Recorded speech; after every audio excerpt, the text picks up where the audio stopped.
যেই LGRD ministry বিনা হিসাবে বাংলাদেশের সমস্ত গ্রামগঞ্জের টাকা পয়সা উন্নয়নের জন্য বিতরণ করতে পারে, সেই টাকা কার হাতে পৌঁছাবে, কিভাবে ব্যবহৃত হবে, সেটা কিন্তু ট্র্যাক করা ইজ ভেরি ডিফিকাল্ট। এবং বাংলাদেশের সেই সরকার কখনো গঠিত হয় নাই। সব জায়গায় হাসিনার রেখে যাওয়া চোররাই বসে আছে।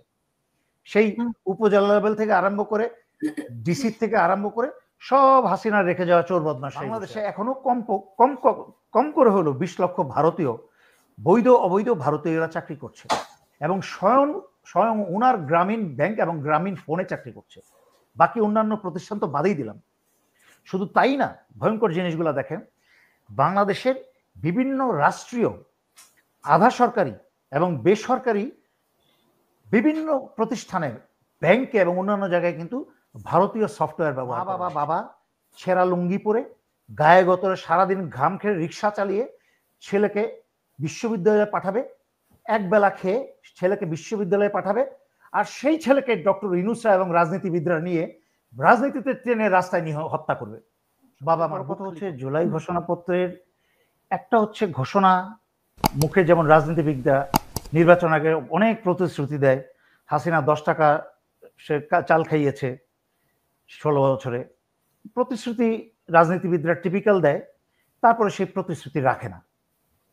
একইভাবে এই যে জুলাই ঘোষণাপত্র, এইটা যেই সরকার কি বলে নির্বাচনের মাঝখানে যেই পরবর্তীতে সরকার গঠিত হবে, সেই সরকার সেটা আমলে নিবে কিনা, সেটাকে সংবিধানে কি বলে ইনক্লুড করবে কিনা, তার কি নিশ্চয়তা আছে? তারা যদি না করে এই জুলাই ঘোষণাপত্রের কি মূল্য আছে? এটাকে সোজা কথা, জুলাই ঘোষণাপত্রকে ইমপ্লিমেন্ট করার জন্য, এনফোর্স করার জন্য কোনো ক্ষমতা নাই তো।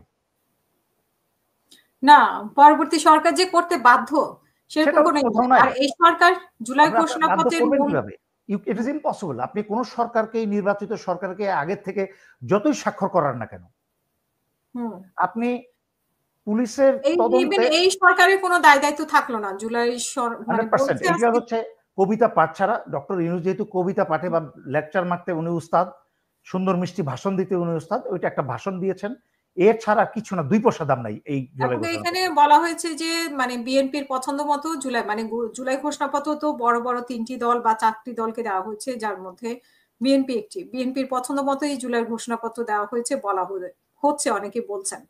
তো সেই বিষয়ে আমরা ঠিক সুনির্দিষ্টভাবে কিছু জানি না। এবং জুলাই ঘোষণাপত্রের দিন যারা বেশি চেয়েছিল, গত 1 বছর থেকে যারা জুলাই ঘোষণাপত্র চাচ্ছে তারা চলে গেল রহস্যজনক ভাবে, এবং তারা মনে হয় এখনো আছে, বাট হোটেল পরিবর্তন করছে বারবার। এই তথ্যগুলো আমরা পাচ্ছি। সেটাও বা কেন, তাদের পছন্দ মতো হলো না কেন, তারা নীরব প্রতিবাদ করলো। এবং তারা জানে এই জুলাই ঘোষণা, তারা জানে যে জুলাইয়ের ঘোষণা, এই ঘোষণাপত্র তাদেরকে ফাঁসির রশি থেকে রক্ষা দিবে না। ফাঁসির রশি তো দূরের কথা, তাদের কোনো নিরাপত্তাই ডক্টর ইউনূস ব্যবস্থা করে নাই। আপনি খেয়াল করবেন, ছাত্রদের একটু বেপরোয়া হয়ে যাওয়ার কারণে কিন্তু সেনাবাহিনীও কিন্তু তাদের উপর থেকে তাদেরকে যেই সিকিউরিটি দিচ্ছিল সেটাও কিন্তু সেনাবাহিনীও তুলে নিয়েছে। এবং এটার জন্য আমি সেনাবাহিনীকে দোষ দিব না। কারণ কি, যদি এনসিপিকে সেনাবাহিনীর নিরাপত্তা দিতে হয়, তাহলে তো সেনাবাহিনীর তার যে মূল দায়িত্ব, স্বাধীনতা সার্বভৌমত্ব রক্ষার যে দায়িত্ব, তার উপরে ইন এইড অফ সিভিল পাওয়ার যেই বিচারিক ক্ষমতা দেওয়া হয়েছে, সেই দায়িত্ব আছে। তার উপরে যদি এইভাবে এনসিপিকে যদি সিকিউরিটি দিতে হয়, তাহলে তো বাংলাদেশের প্রতিটা কি বলে রাজনৈতিক দলের অধিকার থাকে বলার যে আমাদেরকেও সিকিউরিটি দেন, ঠিক কিনা? তাহলে তো বিএনপিও বলতে পারে, অন্যান্য যাদেরকে নিষিদ্ধ করা হয় নাই অন্যান্য ছোট ছোট দলও বলতে পারে যে আমাদেরকে নিরাপত্তা দেওয়া হোক। ব্যারিস্টার ফুয়াদও বলতে পারে, উনিও যেহেতু একটা দল করেন, উনিও বলতে পারেন যে আমাকে সেনাবাহিনীর নিরাপত্তা দেওয়া হোক।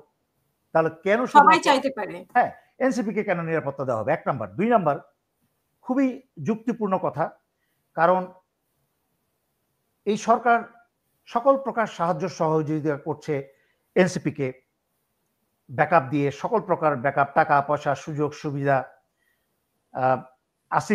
আসিফ মাহমুদকে এলজিআরডি মিনিস্ট্রি তার আন্ডারে রাখা হয়েছে, যেই এলজিআরডি মিনিস্ট্রি বিনা হিসাবে বাংলাদেশের সমস্ত গ্রামগঞ্জের টাকা পয়সা উন্নয়নের জন্য বিতরণ করতে পারে। সেই টাকা কার হাতে পৌঁছাবে, কিভাবে ব্যবহৃত হবে, সেটা কিন্তু ট্র্যাক করা ইজ ভেরি ডিফিকাল্ট, এবং বাংলাদেশে সেই সরকার কখনো গঠিত হয় নাই। সব জায়গায় হাসিনার রেখে যাওয়া চোররাই বসে আছে, সেই উপজেলা লেভেল থেকে আরম্ভ করে ডিসি থেকে আরম্ভ করে সব হাসিনার রেখে যাওয়া চোর বদমাশরাই বসে আছে। আমি বারবার ব্যাখ্যা করেছি যে ডক্টর ইউনূস কি দুধের বাচ্চা যে বুঝে না তার আশেপাশে সমস্ত আওয়ামী লীগের লোক? তাহলে তার নোবেল প্রাইজটা দিয়ে আমার দরকার লাভটা কি? সুতরাং যারা মনে করেন নোবেল ডক্টর ইউনূস বসে বসে লাফালাফি করেন যারা কথায় কথায়, 1 বছর পার করে দিল কিন্তু ডক্টর ইউনূস এই করে হেলায় হেলায় অযোগ্যতায় কাটিয়ে দিল। তারা আপনারা বুঝতে পারছে না দেশটা কোন দিকে যাচ্ছে, কি ভয়ঙ্কর অবস্থা দিকে যাচ্ছে। দেশের সামান্য নিরাপত্তা নাই, কাকে কখন কে মেরে ফেলে বাংলাদেশে তার কোনো নিশ্চয়তা নাই।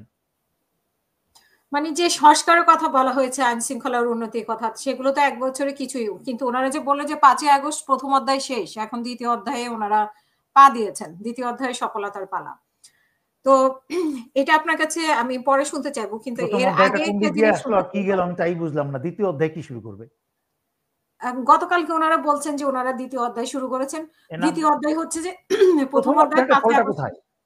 কমিটি গঠন করা এটা প্রথম অধ্যায়। সেটাই এখন এইখানেই তো প্রশ্ন যে আসলে প্রথম অধ্যায় ওনারা কি শেষ করলেন? 5 আগস্ট ঘোষণাপত্র দিয়েই শেষ হয়ে গেল প্রথম অধ্যায়। মানে সংস্কার কোথায়? আমাদের বিচার কোথায়, সংস্কার কোথায়? দেখেন, যারা ভুক্তভোগী, একটা জিনিস বুঝতে হবে সহজ কথা, এটা বোঝার জন্য রকেট সায়েন্টিস্ট হওয়ার দরকার নেই। জনগণ হচ্ছে ভুক্তভোগী। উপরে যারা ব্যবসা বাণিজ্য করে তারাও কিন্তু কঠিন অবস্থার মাঝখানে আছে। বাংলাদেশে কিন্তু ব্যবসা বাণিজ্যের অবস্থা খুব খারাপ। পত্রিকায় আসছে বাংলাদেশের এক্সপোর্ট বেড়েছে, অমুক বেড়েছে, সমুক বেড়েছে। এখনো আগের যে অর্ডারগুলো ছিল সেই অর্ডারগুলো আস্তে আস্তে, প্রথম তো একদম পুরো স্থবির অবস্থায় ছিল, এখন আস্তে আস্তে কিছু চলতে শুরু করেছে, কিন্তু ব্যবসায়ীদের অবস্থা খুব খারাপ। কিন্তু সেটা গার্মেন্টস সেক্টরে বলেন, অন্যান্য সেক্টরই বলেন, ব্যবসার অবস্থা খুব খারাপ। কারণ তারা এখন চুপচাপ করে নজর দিয়ে দেখছে যে ডক্টর ইউনূস কতদিন চলে। কারণ যেইভাবে দেশে যেইভাবে প্রতিটা চাপ দিচ্ছে না আর কি, ডক্টর ইউনূসকে চাপ দিচ্ছে না, ডক্টর ইউনূসকে মেনে নিচ্ছে, সহ্য করছে, এক্স্যাক্টলি। কিন্তু ব্যবসায়ীরা কিন্তু তারা মাইন্ডটা চেপার মাঝখানে আছে। বাংলাদেশের ব্যবসা বাণিজ্যের অবস্থা খুবই খারাপ। তারপরে ডক্টর ইউনূসের আরেক মুনাফিকি দেখেন, ওই যে যারা অন্ধ মূর্খ, তারা আমার কথা শুনলে, এত বছর আওয়ামী লীগ গালি দিত, হাসিনাকে নিয়ে সমালোচনা করলে, তারপরে তারেক রহমানকে কারেকশন দেওয়ার চেষ্টা করলে বিএনপি গালি দিত। আজকাল বিএনপি গালিগালাজ করে না, কারণ ওরা বুঝে গেছে যে মেজর দেলোয়ার আসারের কথাগুলো ভুল বলে না, দেশের ভালোর জন্য এবং বিএনপির ভালোর জন্য এই কথাগুলা, মানুষের ভালোর জন্য কথাগুলো বলে। এবং তৃতীয়ত, আজকাল দেখি ডক্টর ইউনূসের সম্পর্কে কথা বললে ওই চ্যাংরা প্যাংরা ছেলে মেয়েরা এসে আবার দেখি তারও গালিগালাজ শুরু করে। মানে ওই যে একটা কথা আছে ময়মনসিং এর ভাষায়, যে পোলার বুদ্ধি গলাত, মানে এই পর্যন্ত হাঁটুতে আর কি। ওরা তো বুঝতে পারছে না, জীবনে কিছু দেখে নাই, মনে করছে ওই কি বলে জিপিএ 5 পাস খয়রাতি দেওয়ার পড়াশোনা, এখন যে জিপিএ 5 পেলেই সমস্ত শিক্ষা হয়ে গেল। কিন্তু বুঝতে পারছে না সেই শিক্ষা দিয়ে ভালো কোনো চাকরির জায়গায় গেলে ইন্টারভিউর দরজা পর্যন্ত পৌঁছাতে পারবে না। বাংলাদেশের শিক্ষা ব্যবস্থা এমন ধ্বংস করা হয়েছে। এই যে ডক্টর ইউনূস 3-0 গল্প শুনিয়ে পশ্চিমা স্টেজ তৈরি করে দেয়, স্ক্রিপ্ট লিখে দেয়, তা উনি শুধু পড়েন আর ইয়াং একটা ছেলে আর মেয়েকে পাশে নিয়ে যান, হাতটা তুলে দাঁড়িয়ে যান, এইটা হচ্ছে পশ্চিমারা মজা পায়। কিন্তু বাংলাদেশিরা প্রথম মজা পেয়েছে, এই বোধহয় কিছু হয়ে যাবে। কিন্তু ডক্টর ইউনূসের 3-0 তত্ত্বের মাঝখানে 1-0 হচ্ছে শূন্য বেকারত্ব। কিন্তু মুনাফিকিটা দেখেন, বাংলাদেশে এখনো কম করে হলো 20 লক্ষ ভারতীয়, বৈধ অবৈধ ভারতীয়রা চাকরি করছে, এবং স্বয়ং ওনার গ্রামীণ ব্যাংক এবং গ্রামীণ ফোনে চাকরি করছে। বাকি অন্যান্য প্রতিষ্ঠান তো বাদেই দিলাম। শুধু তাই না, ভয়ঙ্কর জিনিসগুলো দেখেন, বাংলাদেশের বিভিন্ন রাষ্ট্রীয়, আধা সরকারি এবং বেসরকারি বিভিন্ন প্রতিষ্ঠানের ব্যাংকে এবং অন্যান্য জায়গায় কিন্তু ভারতীয় সফটওয়্যার ব্যবহার করা হচ্ছে। আমার গত বহু বছরের 25 বছরের আন্তর্জাতিক সফটওয়্যার ইঞ্জিনিয়ারিং এর আন্তর্জাতিক অভিজ্ঞতায় বলছি যে কতটাই সহজ একটা অ্যাপ বা একটা সফটওয়্যারের মাধ্যমে ব্যাকগ্রাউন্ডের ডেটা কালেক্ট করা এবং সেই ডেটাটা একটা গোপন সোর্সে পাস করে দেওয়া। It's very easy. আমাদের দেশের সরকারের সেরকম কোনো ব্যবস্থা নাই কোনো অ্যাপ বা কোনো সফটওয়্যার ভেরিফাই করা। বাংলাদেশের সেনাবাহিনীর ভিতরেও এখনো ভারতীয় জিনিসপত্র, সফটওয়্যার এবং সিস্টেম চলছে। আমার জানা মতো বাংলাদেশ সেনাবাহিনীর ভিতরে এখনো ভারতীয় লোক কাজ করছে। আমরা এতটাই এর মাঝখানে আছি 1 বছর পার হয়ে যাওয়ার পরও। অথচ উনার মুনাফেকি দেখেন, 20 লক্ষ ভারতীয় বাংলাদেশে, বৈধ অবৈধ ভারতীয় বাংলাদেশে কাজ করছে। উনার 1 বছর চলে গেছে, একটা ভারতীয়কে উনি একটা আদেশ দিতে পারে নাই যে সমস্ত অবৈধ ভারতীয়দেরকে মাসের এত তারিখের মাঝখানে বের হয়ে যেতে হবে, নাহলে গণহারে গ্রেফতার করা হবে, এবং যেই বাড়িওয়ালা তাদেরকে বাড়ি ভাড়া দিবে এবং যেই ব্যবসায়িক তাদেরকে চাকরিতে রাখবে তাদেরকেও গ্রেফতার করা হবে। আজকে ডক্টর ইউনূসের যদি হ্যাডম থাকতো, মাথায় যদি দেশ চালানোর গিলু থাকতো, খালি সুদ খাওয়ার জ্ঞান ছাড়া আর পশ্চিমাদের দেওয়া নোবেল ছাড়া অন্য কোনো জ্ঞান যদি থাকতো, দেশ চালানোর সদ ইচ্ছা থাকতো, দেশের ভালো করার ইচ্ছা থাকতো, বাংলাদেশের শিক্ষিত যুবক যুবতীদের চাকরির ব্যবস্থা করে দেওয়ার, বেকারত্ব শূন্য করার যদি সদ ইচ্ছা থাকতো, তাহলে আদেশ দিত যে এত তারিখের মাঝখানে সমস্ত অবৈধ, প্রথম ধাপে সমস্ত অবৈধ ভারতীয় বের হয়ে যাবে, এবং কড়া হুঁশিয়ারি, বাড়িওয়ালা এবং যারা চাকরি দিবে তাদেরকেও এই আইন ভঙ্গ করার কারণে গ্রেফতার করা হবে। হুর করে বাংলাদেশ ছেড়ে কিন্তু 10 লক্ষ ভারতীয় চলে যেত, এবং বাংলাদেশ আদেশ দিত বাংলাদেশের শিক্ষিত ছেলে মেয়ে যারা কোয়ালিফাইড হয় তাদেরকে তোমরা চাকরিতে নাও। বাংলাদেশের ছেলে মেয়েরা কি পারে না, তাদের নেতৃত্ব দিলে বাংলাদেশ থেকে স্বৈরাচারী হাসিনাকে বিদায় করতে পারে, তাদের শিক্ষার বা নেতৃত্ব দিলে, তাদেরকে গঠনের এবং প্রফেশনাল লাইনে নেতৃত্ব দিলে তারা পৃথিবীর বিভিন্ন দেশে জয় করতে পারে।